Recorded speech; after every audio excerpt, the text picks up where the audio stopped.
So probably one of the most common questions when it comes to breathwork is which breathing technique is best?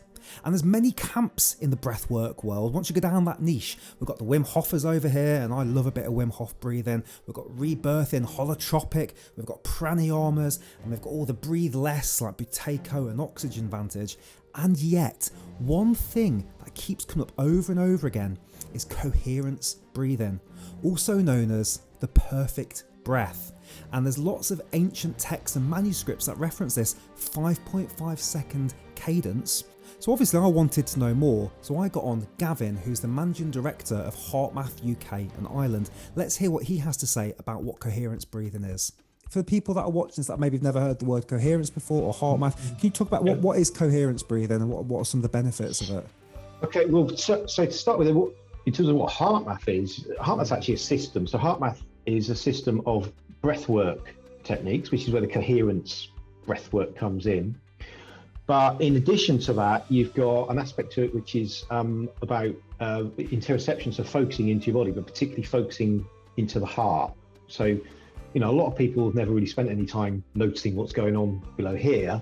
We're particularly interested in the benefits of nurturing an awareness of your heart. So that's kind of like a physical awareness, or interoception of what the heart is doing, how it's feeling, you know, how it's behaving, but also sort of metaphorically a connection to your heart in terms of, you know, the information that your heart might be able to give you, or how you might be able to live your life from the heart a bit more. So there's a heart aspect to it. There's then a self-regulation aspect to it. So once you can get coherent, basically, it enables you to get prefrontal cortex back online. So then you can self-regulate in terms of your emotions and feelings, which then enables you to self-regulate your thoughts much more effectively as well. And then, you know, then regulate your behaviors. So basically, it just means that you can be more in charge of yourself, which you can't be when you're stressed.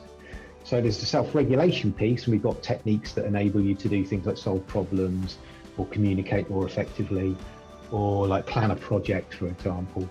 So there's a kind of doing aspect to the HeartMath techniques. And then the bit that most people are aware of, or what most people think HeartMath is the biofeedback technology. So the biofeedback is actually just giving you feedback on your ability to get coherent. So that is the bit that enables you to practice. So first of all, it validates that you can get coherent. Most people can. And then it is like a training tool.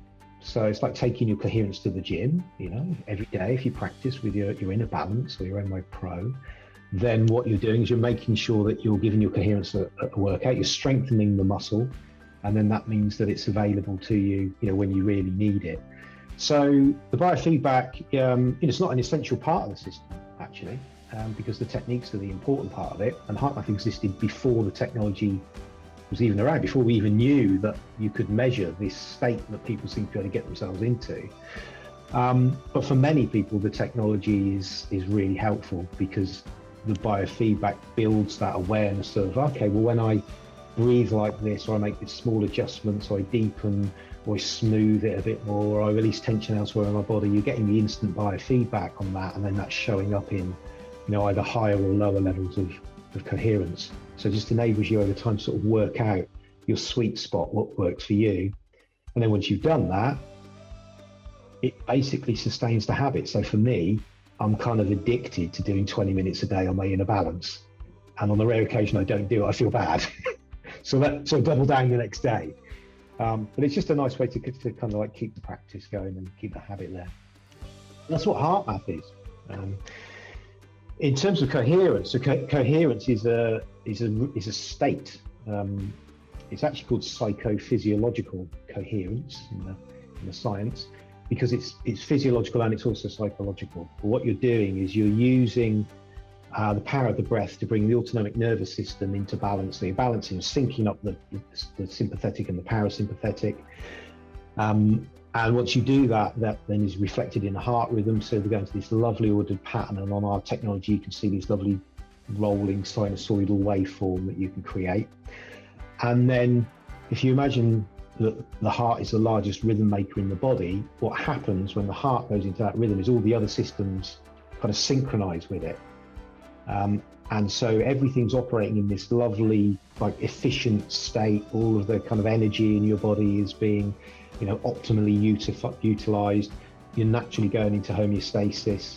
The benefit on the brain is that when you're in that state, the heart's tapping out this lovely ordered rhythm.